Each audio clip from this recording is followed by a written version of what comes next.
Aujourd'hui, présentation d'un setup complet pour un budget de 1000 € qui comprend le PC gamer, écran, clavier, souris et casque. Salut tout le monde, c'est Flo et j'espère que vous avez la forme.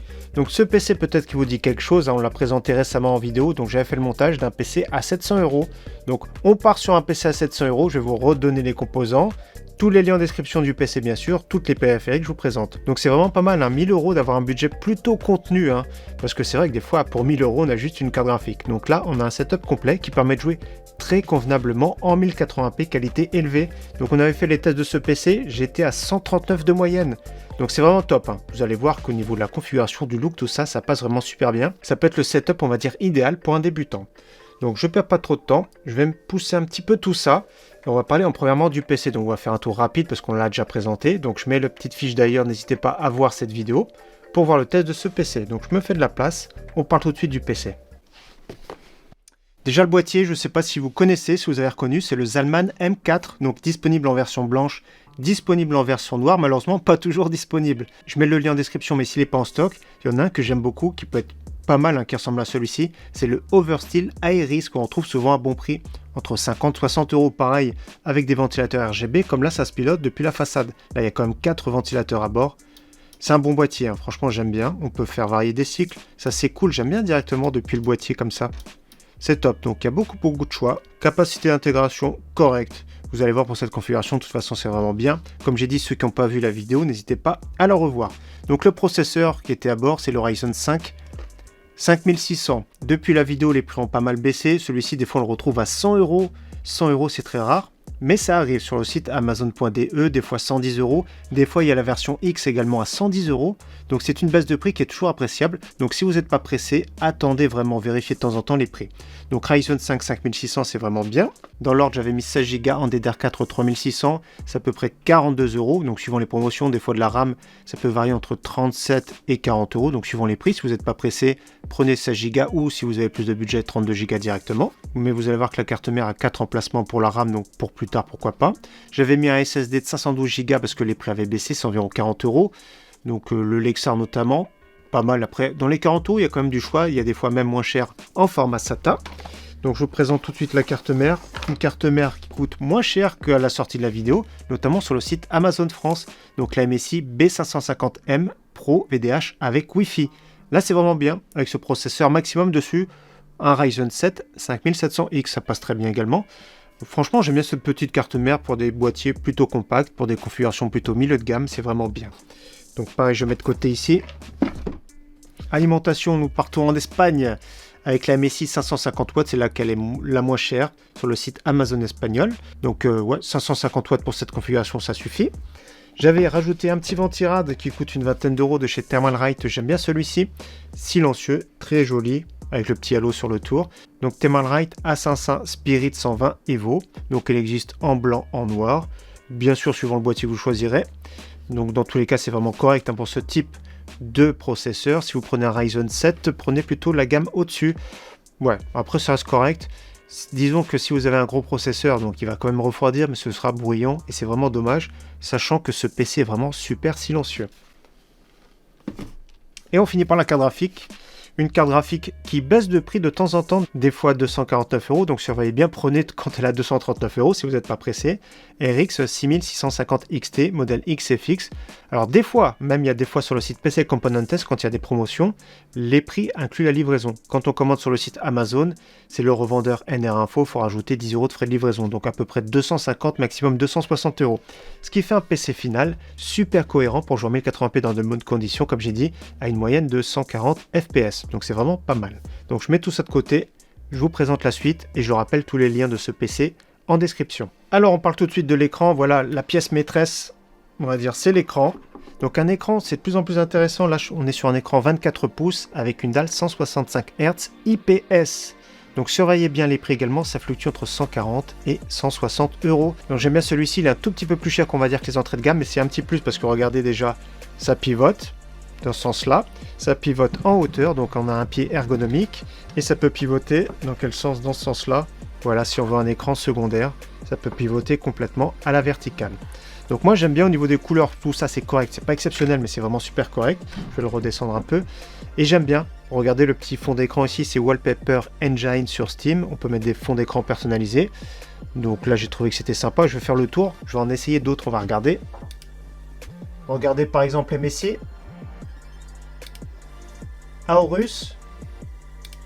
Pour pas faire de jaloux, Asus ROG. Donc voilà, j'en ai parlé rapidement parce que je sais que certains me demandent régulièrement. Donc sur Steam, Wallpaper Engine. C'est payant, donc quelques euros, mais c'est toujours super intéressant. C'est pas mal. Donc cet écran, moi j'aime bien personnellement, c'est vraiment le très bon compromis. On va dire pour un débutant gamer, c'est vraiment bien. Du 24 pouces, Full HD, 165 Hz, avec une dalle IPS. Donc c'est pas mal. Ce que j'aime pas trop, c'est les menus. C'est bof, on va dire, surtout les boutons sont pas ergonomiques spécialement. Mais voilà, au niveau de l'ergonomie globale, réactivité, compatible G-Sync, compatible FreeSync, c'est vraiment pas mal. Donc il y a même la petite étiquette en bas, on voit G-Sync, et j'ai vérifié dans le menu, oui, il y a bien G-Sync en effet. Donc c'est pas mal cet écran, pour moi c'est vraiment le bon rapport performance-prix, qualité-prix. Je mets de côté la souris pour moi, voilà, un des meilleurs choix du moment, c'est celle-ci, souris à moins de 50 €, la SteelSeries Prime Wireless. J'aime énormément cette souris, pour moi vaut mieux une souris sans fil. Donc mettre un petit peu plus de budget sur une souris plutôt que des souris entrée de gamme. Et bien sûr, hein, si vous voulez faire quelques économies, les Cooler Master sont vraiment très bien. Mais moi j'aime bien celle-ci, c'est vraiment l'excellent compromis. Je vous fais tout de suite écouter un peu les clics. Voilà, c'est des clics qui sont assez marqués. C'est ça là, le problème. Bon, pour certains, ça pose pas de souci. Je trouve que ça peut être un petit peu trop bruyant pour certains. Voilà. Après, ça passe. Moi, j'aime bien. C'est vraiment un très très bon feeling. Les petits boutons sur le côté, voilà, comparativement à une souris qui coûte le double du prix à 100 €, on va dire c'est un peu trop petit. Au niveau des patins, excellente glisse. Moi, j'aime bien. Franchement, c'est top. Excellente glisse. Donc, l'autonomie excellente. Plus d'une semaine sans problème. Je crois que c'est donné pour 100 heures ou 70 heures, je sais plus. Donc 100 millions de clics déjà, 80 grammes, 100 heures d'autonomie. Donc 100 heures, c'est même plus d'une semaine. C'est presque 2 semaines. Donc franchement, c'est bien. Rechargement par câble USB type C. Il y a le logiciel de chez SteelSeries. Donc pour moi, c'est vraiment la souris idéale. Pour les petits budgets, on va dire, à environ 50 €. Bien sûr, c'est uniquement pour les droitiers, mais au niveau du poids, tout ça, c'est un très bon compromis de 80 grammes. Bon, elles font moins bien qu'on va dire que les souris qui coûtent 100 €, certes, mais c'est vraiment hyper correct. Il y a de quoi se faire de bonnes games. Et le fait d'avoir pas de fil, quand même, c'est quand même beaucoup plus agréable, avec une très bonne autonomie de 100 heures. 100 heures, c'est vraiment top. La mienne, c'est 70 heures. Déjà, je la recharge une fois par semaine, mais là, 100 heures, c'est presque 2 semaines. Donc, ergonomie, tout ça, franchement, SteelSeries, vraiment bien. Je trouve qu'il n'y a pas de concurrence dans cette gamme de prix. Quand on prend par exemple la Razer Basilisk à peu près au même prix, elle est moins adaptée pour jouer.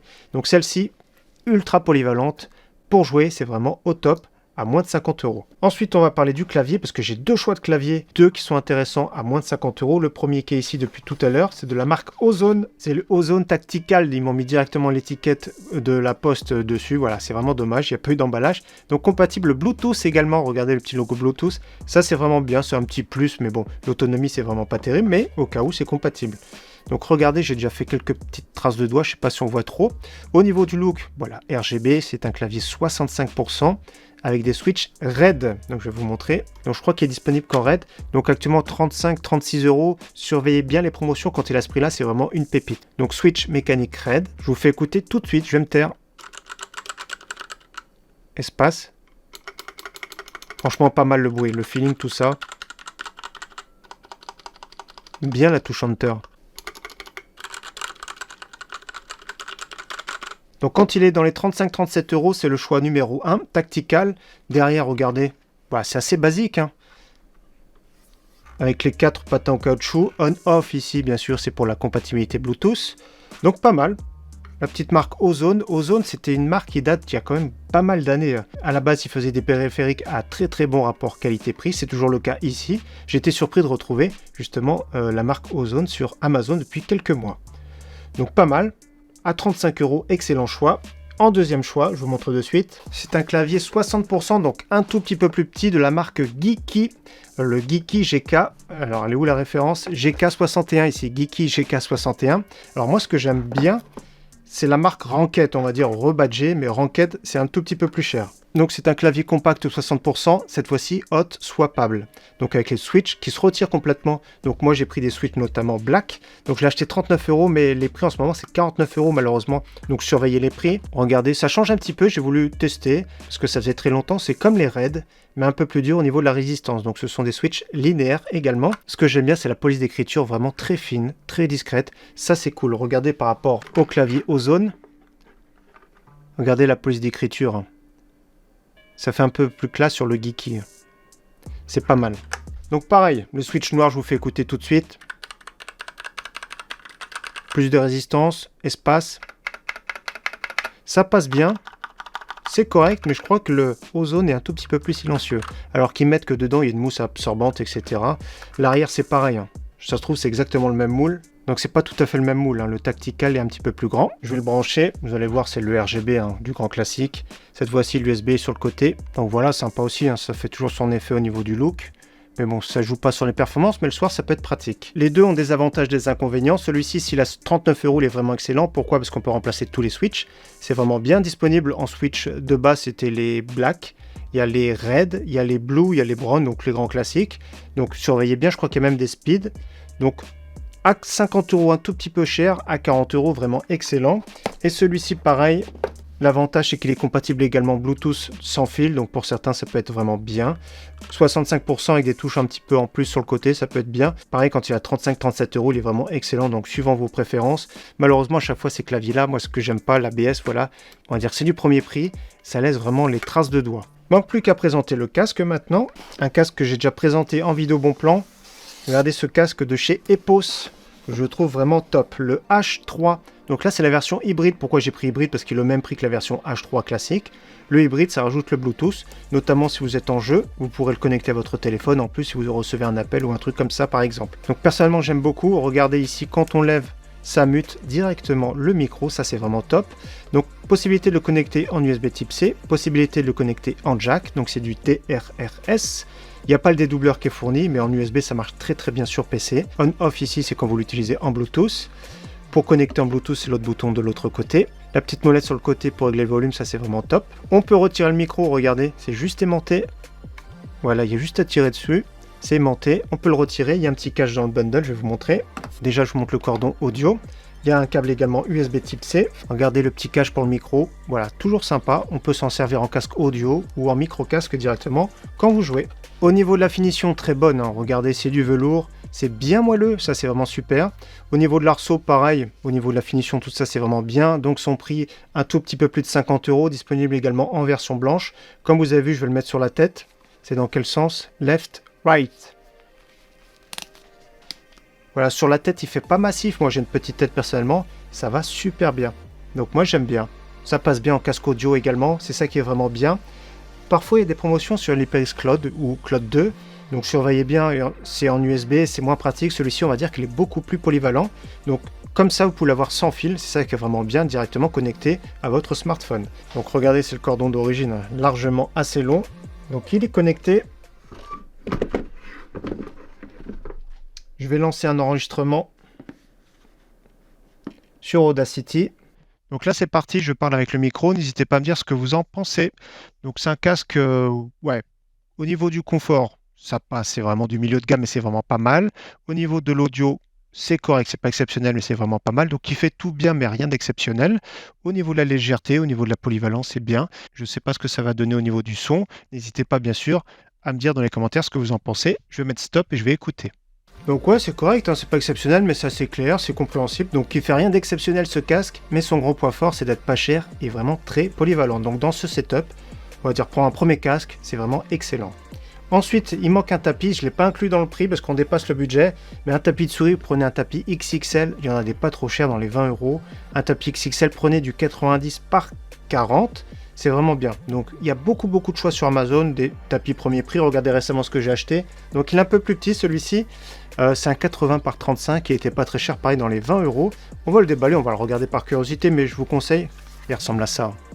Mais je vous conseille plutôt 90 par 40, vous êtes tranquille. Bien sûr, sauf si vous avez un bureau qui est trop petit. Donc sympa, hein, sympa, c'est fun, mais voilà, comme je vous conseille, 90 par 40, vous êtes tranquille. Il y a beaucoup de choix au niveau des tapis. Donc n'hésitez pas à regarder, notamment sur Amazon, si vous faites une commande directement, pour amortir les frais de livraison. Donc alors n'hésitez pas à me dire ce que vous en pensez de tout ce setup, hein. Je le rappelle, le PC 700 €, l'écran à peu près 150 €, on en est à 850 €, la souris à peu près 50 €, on est à 900 €, le clavier on va dire 40 €, le casque à peu près 55 €, donc on a 995 € avec les frais de livraison, tout ça, on est autour des 1000 € de toute façon. Si vous achetez un tapis, on dépasse un petit peu le budget, mais de peu. Ça reste vraiment super cohérent. Si vous avez 1000 € de budget, pour jouer à 1080p, pour débuter, c'est vraiment top. C'est vraiment le bon compromis, je trouve, personnellement, en ce moment. Donc merci à tous d'avoir suivi cette vidéo, encore une fois, j'espère qu'elle vous aura plu. On va changer un petit peu l'éclairage pour conclure. Et j'espère vous revoir très bientôt sur la chaîne. Je vous dis encore une fois merci à tous. Ciao, bye.